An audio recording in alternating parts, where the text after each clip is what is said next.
والله يعني هو قدر الله وما شاء فعل، بس يا كولر والله انت بتعك يا كولر.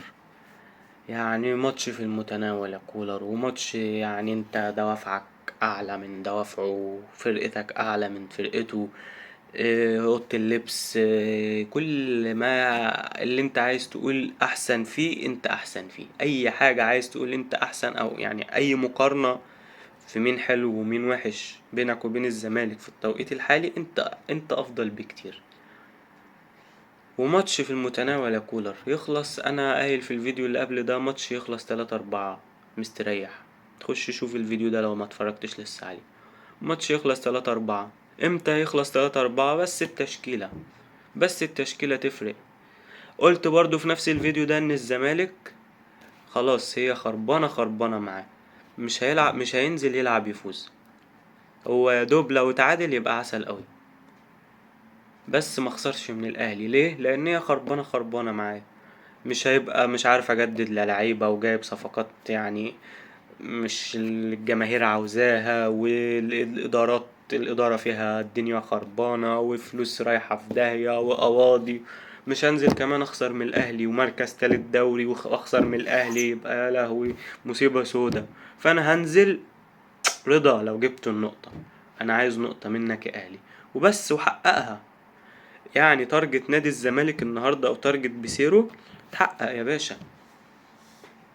اي حد عاقل هيقولك كده، اي حد عاقل هيعرف انه الزمالك مش هينزل يكسبك، مش هينزل يهاجمك، لانه لو هاجمك انت هتنفخه امتى بقى يا عم كولر؟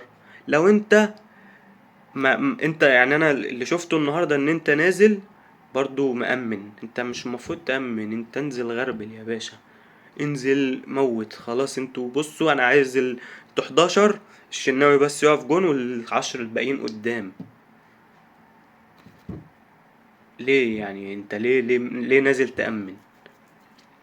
ليه بتلعب بأكرم توفيق باك رايت وكوكا باك ليفت؟ ليه بتأمن ورا؟ ما تلعب بمحمد هاني، ومحمد هاني بيعرف يطلع قدام يعمل مثلثات، يعمل اوفرات، يرقص لك لعيب، يعمل يعني في الحتة الهجومية. اللي عايز اقوله في الحتة الهجومية محمد هاني افضل بكتير من اكرم توفيق. واكرم توفيق اصلا في الوقت الحالي بتلعبه اساسي ليه؟ يعني انت اكرم توفيق دلوقتي خلاص بينه وبين الاهلي، ما يعني بينه وبين جمهور الاهلي دلوقتي ما صنع الحداد. فانت ليه بتبدا باكرم توفيق في الوقت ده؟ طب ليه ما باك في الباك ليفت؟ ليه ما بداتش بكريم الدبيس برضه هجوميا افضل؟ طب انت عايز تلعب تامن ورا، هل كوكا هو اللي هيامن لك الدفاع ورا؟ ايه رايك كده؟ امن لك هو الدفاع ورا كده كوكا؟ ماتش في المتناول، ماتش يخلص زي ما قلت قبل كده 3-4.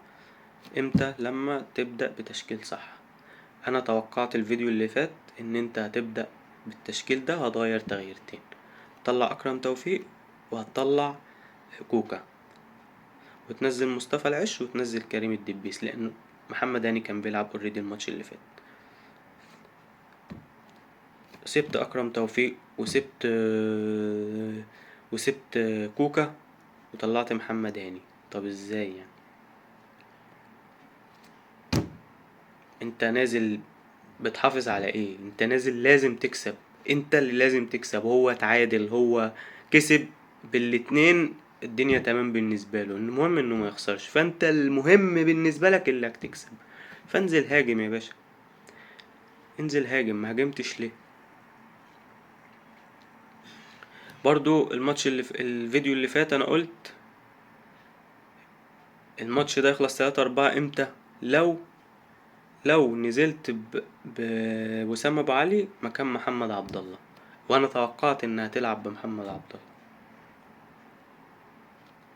يعني انت لا قدام هاجمت كويس ولا ورا دفعت حتى كويس. يعني انت كنت عايز تدافع حتى، يعني الجون اللي جه فينا المان بتاع كوكا والمان بتاع اكرم توفيق، ده عمل اسيست وده جاب جون. ايه رأيك يا عم كولر؟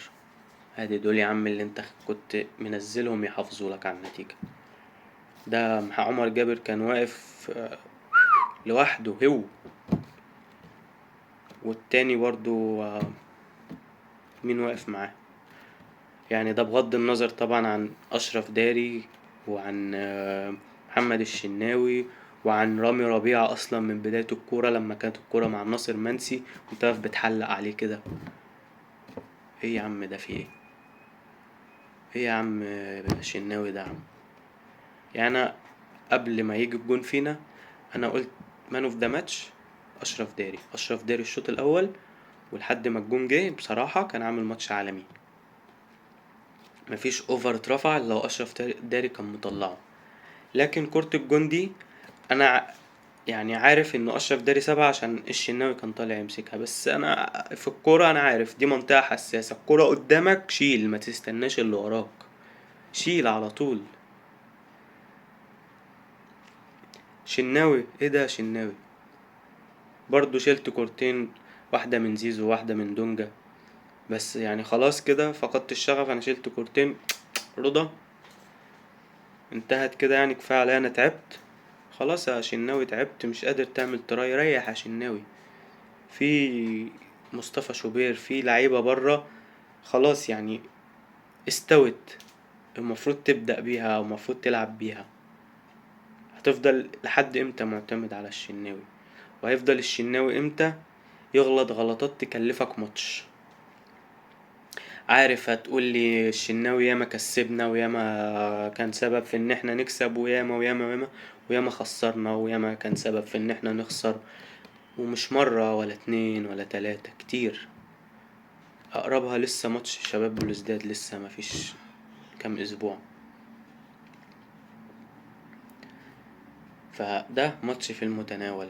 انت يا عم كولر المسؤول الاول والاخير عن نتيجة المباراة، علشان انت حضرتك نزلت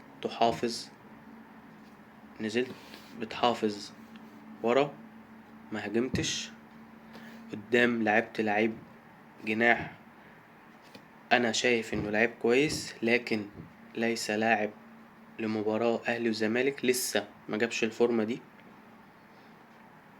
عندك مشكلة في الوينجات، انا قلت برضو الفيديو اللي فات ما ينفعش تنزل بأشرف بن شرقي اساسي.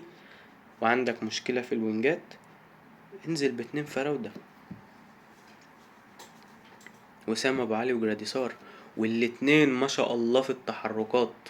الاتنين يعني شفت اصلا الجون اللي احنا جبناه الاسيست مين اللي عامله منين؟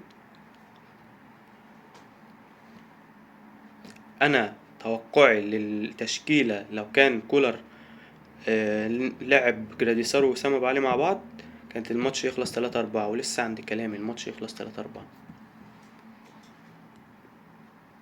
بس كولر ما عملش كده. وبعد ما جا فينا الجون او قبل ما جا فينا الجون، يعني هو كان بيجهز للتبديل، والتبديل هينزل خلاص لحد ما جه فينا الجون، ونزل بعد الجون هينزل كريم الدبيس مكان حسين الشحات. طب ليه يعني مكان كريم الدبيس مكان حسين الشحات؟ حسين الشحات ما كانش احسن حاجة النهاردة، ولا امام عاشور كان احسن حاجة النهاردة، لكن برضو ليه كريم الدبيس؟ هيعمل لك ايه كريم الدبيس؟ هيبقى احسن من حسين الشحات يعني في ماتش اهلي وزمالك؟ فين علي معلول؟ فين علي معلول؟ خلاص علي معلول يعني اتأيد وسبته، ما حطيتوش في القائمة اخر ماتشين، تحطه امتى يعني؟ وهيتأيد وخلاص. فين علي معلول؟ انت عندك معلومة يا عم كولر ان علي معلول بيجيد اللعب في مركز الوينج رايت او حتى الوينج ليفت؟ لو انت هتطلع حسين الشحات وعندك مشكلة في المركز اللي هو الاتنين اللي تحت المهاجم، استغل علي معلول. اكيد اكيد اكيد علي معلول لو برجل واحدة هيبقى افضل من كريم الدبيس. يعني قدر الله ما شاء فعل، لكن ماتش في المتناول، ماتش تفوز وتكسب فيه مستريح. اخطاء دفاعية، اخطاء من كولر في التشكيل هي اللي خلت النتيجة تخلص بالشكل ده. عايز اقول حاجة كمان، احمد رضا لاعب كويس، لكن يا احمد يا رضا انت لاعب في النادي الاهلي.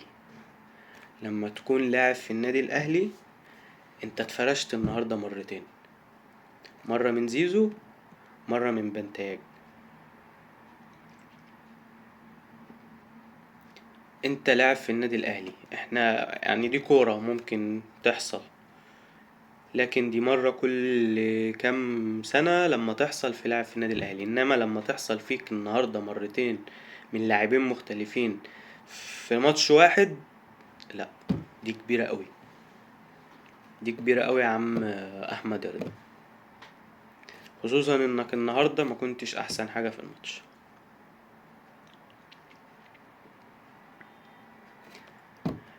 لسه الدوري في المتناول، بيراميدز لو فاز الماتش الجاي هيبقى فارق عنك ب3 نقط. يا ريت نتدارك اخطاء النهارده واخطاء الماتشات اللي قبل كده.